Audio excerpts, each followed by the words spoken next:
మోదీపై నమ్మకంతోనే హస్తినలో బీజేపీ గెలుపు. ఢిల్లీలో వాయు కాలుష్యమే సమస్యగా మారిందన్న చంద్రబాబు. మోదీపై విశ్వాసం మరోసారి రుజువైంది. డబుల్ ఇంజన్ సర్కార్తోనే అభివృద్ధి సాధ్యమన్న పవన్ కళ్యాణ్.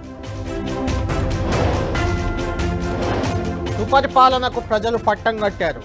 ఢిల్లీ అభివృద్ధికి గ్యారంటీ ఇచ్చిన మోదీ.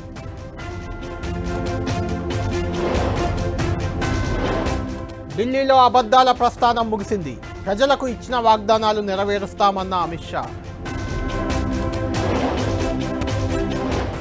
ప్రజాసేవ కోసమే రాజకీయాల్లోకి వచ్చిన ఓడినా ప్రజల వెంటే ఉంటామన్న కేజ్రీవాల్.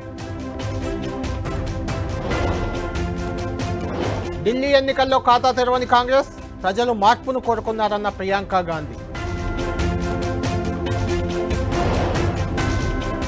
ఇండియా కూటమిలో కలహాలే కొంపముంచాయి. ఢిల్లీ ఫలితాలపై Omar Abdullah hot tweet.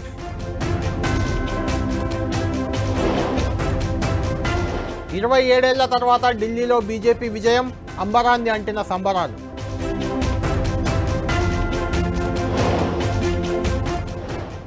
Delhi CM రేస్లో పర్వేజ్ వర్మ, కేజ్రీవాల్ను ఓడించిన మాజీ సీఎం కుమారుడు.